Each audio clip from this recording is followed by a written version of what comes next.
You're watching Truth Talk News. So billionaires are dumping stocks. Economists claim to know why. Despite a 6.5% stock market rally over the last few months, a handful of the insiders are quietly dumping their American stocks and fast. This happened before the Great Depression in 1929. It's just interesting because Warren Buffett, who again has always been this the guru of all investors, right? Everyone, follows Warren Buffett, who's been a cheerleader for U.S. stocks for quite some time, is now dumping shares at an alarming rate. He recently complained of disappointing performance in dyed-in-the-wool American companies like Johnson & Johnson, Procter & Gamble, and Kraft Foods. In the latest filing for Buffett's holding company, Berkshire Hathaway, Buffett has been drastically reducing his exposure to stocks that depend on consumer purchasing habits, which means, if these are basic products, which are always a stability of the investor, a basic product, people always need toilet paper, people always need, soap. That means people are going to really be hurting, and the profits are going to be low. Of course, he isn't alone. Fellow billionaire John Paulson, who made a fortune betting on the subprime mortgage meltdown, betting on it. Insider John Paulson, like insider Buffett, and all these other billionaires. George Soros recently sold nearly all of his bank stocks, including shares of J.P. Morgan Chase, Citigroup, and Goldman Sachs. That's interesting. Between the three banks, Soros sold more than 1 million shares. So why are they dumping shares of American companies? It's very likely that the professional investors are aware of a specific research that points towards a massive market correction as much as 90%. Market correction. That's what they call it, a market correction. One such person publishing this research is Robert Wiedmer, an esteemed economist and author of the New York Times best-selling book Aftershock. All I can say on this is we know it's coming, ladies and gentlemen. It's only a matter of time. The insiders seem to have an insight into something. 90% drop in the stock market potential. We know it's going to be something like that. Tremendous collapse. And that's why they have all these tyrannies that are being put into place, all of these restrictions and laws and executive orders.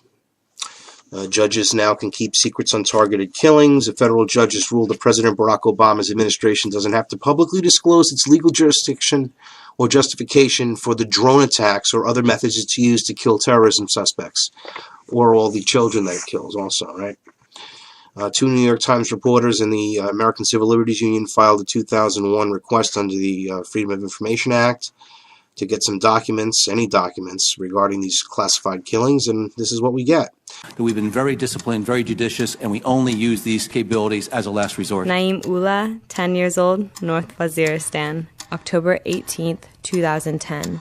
Tariq Aziz, 16 years old, North Waziristan. I have been a strong proponent of trying to be as open as possible with these programs as far as our explaining what we're doing.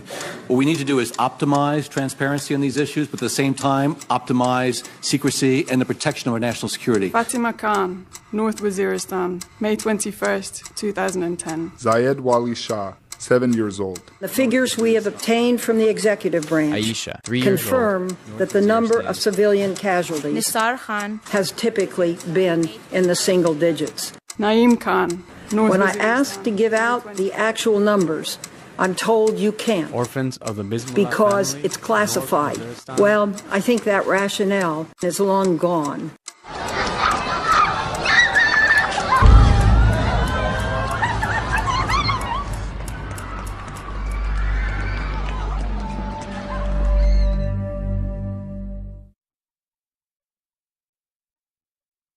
Of course, the good news is they're saying, well, it was great that Anwar al-Awlaki, who had been killed by a drone, who was, of course, born in the U.S., he clearly has ties to the government. He was having dinner and at the Pentagon I don't know how much more that I could say about that.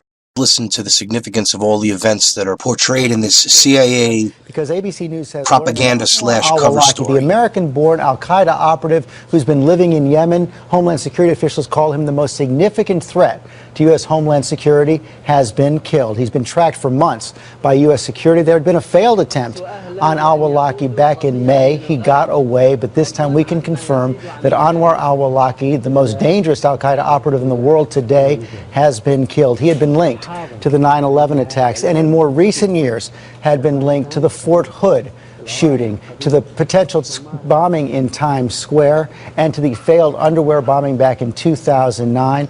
U.S. officials had considered him, after the killing of Osama bin Laden, the most dangerous al-Qaeda operative in the world. As we said, he had escaped in attacks in times past. He had continued to be tracked by U.S. officials, and now he has been killed. He also had dinner at the Pentagon after 9/11. Had been tracking Anwar al-Awlaki for years, and he files this obituary. The United States had been seeking to kill or capture al-Awlaki for almost 2 years. Awlaki is a terrorist. Probably the most significant risk to the U.S. homeland. We certainly want to neutralize him. Born in the United States, in New Mexico in 1971, Anwar al-Awlaki went to college in Colorado before heading up mosques in San Diego and Virginia. He presented a calm demeanor in a 2001 Washington Post video profile. Islam is a religion of peace. But only a year later, al-Awlaki would move to Yemen, his family home, and the place where American authorities say he began to use his internet preaching to recruit terrorists to wage jihad against the United States. Never underestimate the power of fear, especially when the enemy of Allah hears Allahu Akbar. He could talk to them in an American vernacular with arguments that they understood. U.S. authorities say the accused gunman at Fort Hood, Major Nidal Hassan, killed 13 soldiers after Awlaki provided religious justification for jihad in a series of emails. Awlaki was also accused of organizing the attempt to bring down an American jetliner over Detroit on Christmas Day 2009. U.S. officials say the so-called underwear bomber was advised by Awlaki prior to the mission, and that there were many, many more drawn to al-Qaeda training camps in Yemen by Awlaki's message to do battle against the United States. I think taking him out of the picture is a major achievement in terms of American security. In fact, in terms of immediate threat, it could prove to be more significant than the death of Osama bin Laden. How's that for CIA COINTELPRO / propaganda / cover story / horseshit? That's what it was, ladies and gentlemen. All one has to do is read some of the manuals and operational tactics of the CIA, and you could see how cold and calculated they are, and also how cunning, as well as understanding how manipulative and wickedly evil they are. Here's a quote from the CIA Assassination Manual.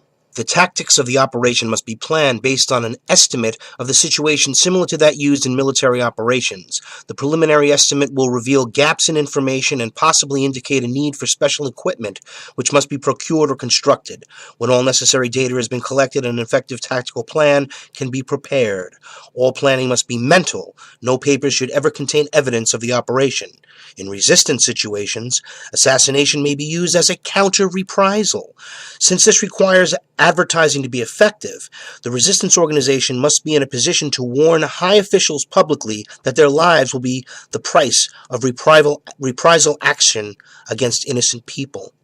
Such a threat is of no value unless it can be carried out, so it may be necessary to plan the assassination of various responsible officers of the oppressive regime and hold such plans in readiness to be used only if provoked by excessive brutality.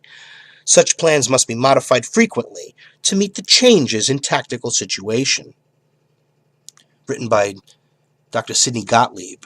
The same sadistic Nazi, Dr. Sidney Gottlieb, brought into our government through Project Paperclip and headed the MKUltra mind control program under the direction of Dr. Ewan Cameron at the Allen Institute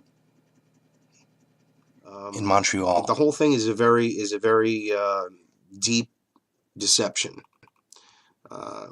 especially when it deals with the terrorism, fraud. Thank you for the opportunity to appear before you today to offer my comments surrounding the use of security clearance system as a method of intimidation and retaliation, and in my case, DI removal of my security clearance based on my protected disclosures of information to the 9/11 Commission and to Congress regarding Operation Able Danger. I became a whistleblower, not out of choice, but out of necessity. The necessity to tell the truth. The commitment to defend this country is not only simply going into combat, but actually trying to fight the bureaucracy which has slowed us down in many instances. I have tried to expose the truth of the 9/11 issues, 9/11 attacks, which I will hopefully provide more information tomorrow. There is a need to hold legitimately individuals accountable for their actions or inaction regarding clearances and security clearance system. There should be, I believe, an independent IG which looks at issues, and also a must-issue system which shows, some ability to issue a person a security clearance and retain it as long as there's no allegations against them, and establish, if you will, a list of penalties for minor discretions which could be used objectively for either an SES or a sergeant, no matter what that is.